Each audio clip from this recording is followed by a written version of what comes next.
بھی ہے اور اجتماعی دعا بھی ہے. یاد رکھیں کہ کوئی عمل قبول ہو یا نہ ہو اس میں شک ہو سکتا ہے، مگر شیخ عبدالحق محدث دہلوی رحمۃ اللہ تعالیٰ علیہ لکھتے ہیں کہ حضور صلی اللہ علیہ وسلم کے نام پہ جو مجلس سجائی جائے وہ اللہ کے ہاں ضرور مقبول ہوتی ہے. سبحان اللہ. اس یقین کے ساتھ بیٹھے یہ مجلس میلاد مصطفیٰ صلی اللہ علیہ وسلم ہے اور شیخ صاحب نے فرمایا یہ مجلس رب کی بارگاہ میں ضرور مقبول ہوتی ہے. اور ویسے بھی جب محبوب آئے تھے اس سال، جس سال میرے آقا پیدا ہوئے تھے، اس سال جتنے بھی عورتوں کے بچے پیدا ہوئے تھے وہ کسی کے ہاں لڑکی نہیں، سب کے ہاں اللہ تعالیٰ نے لڑکا عطا فرمایا. سب کو لڑکا انعام ہم سے ملتا ہے، بڑی کثرت کے ساتھ ملتا ہے. اس یقین کے ساتھ بیٹھے اور آپ دیکھیں کہ میں نے کہا کہ میں شکریہ ادا کرنے کے لیے تقریر کے لیے نہیں، اور وہ بچے آ جائیں جنہوں نے میرے والد شریف کو اپنے ہاتھوں سے حاصل دیا ہے. آ جائے سید صاحب وسیع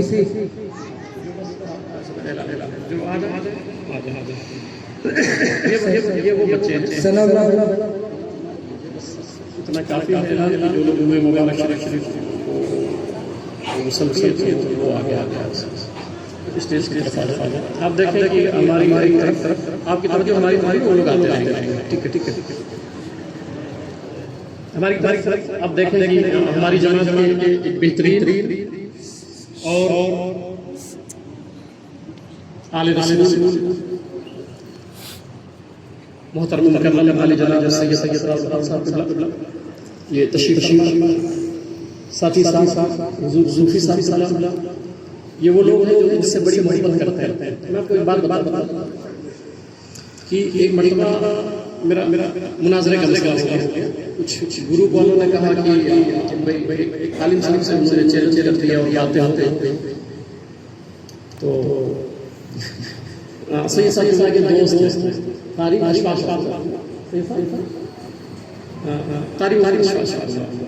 تو وہ جو دوسرا گروپ تھا مد مقابل یہ رمضان شریف کے ایام تھے، تراویح کے بعد کا مسئلہ تھا.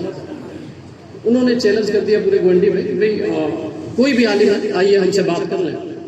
یہ سید صاحب کون ہے وہ میں سمجھا، ہاں بات آئی اس لیے میں کہہ رہا ہوں.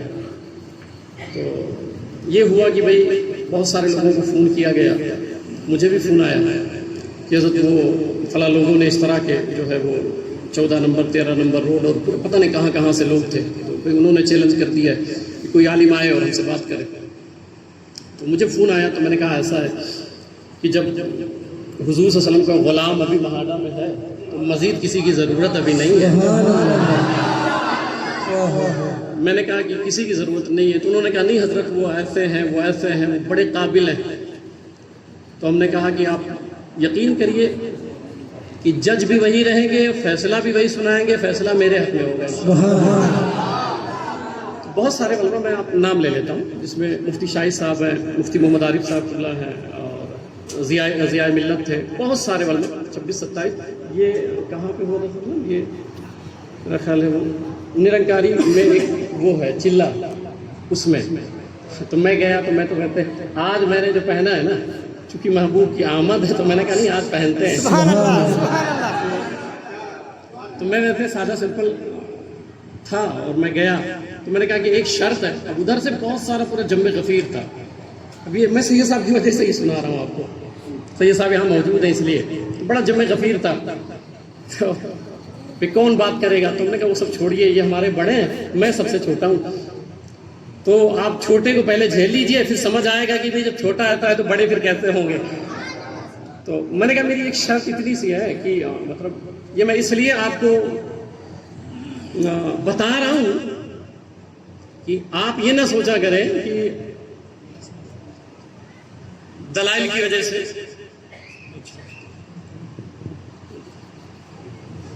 اچھا تو آواز تھوڑا بڑھا دیں بیٹا، اس کا آواز بڑھا دیں، ایکو کم کر دیں چلے گا تاکہ ادھر آواز جائے.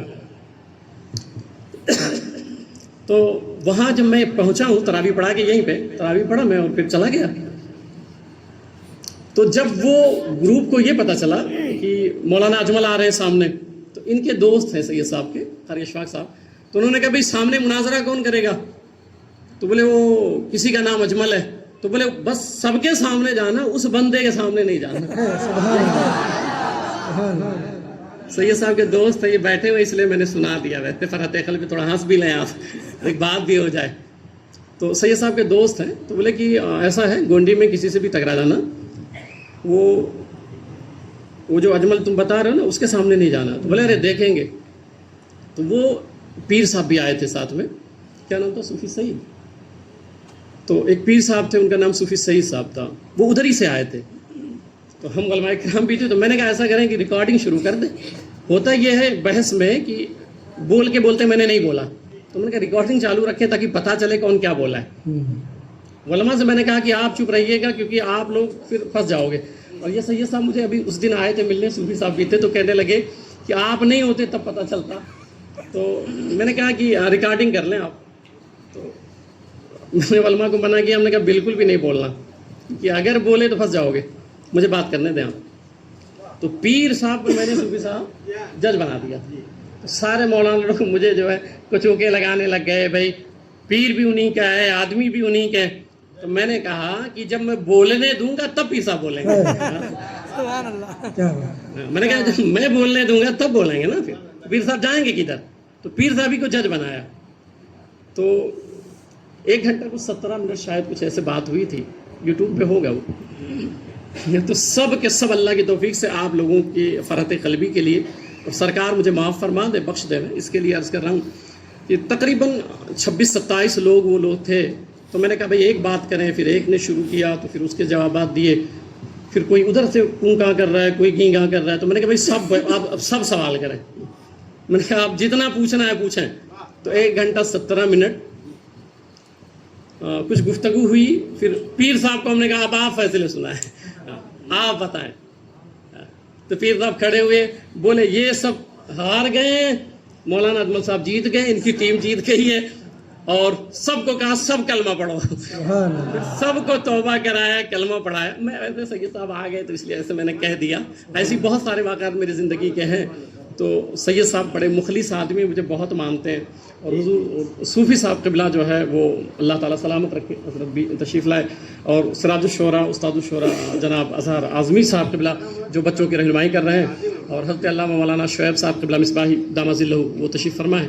اور ہماری جماعت کے ایک بہترین نقیب حضرت قاری توفیق اعظمی صاحب قبلہ جو بھی آئیں گے انشاءاللہ تعالیٰ.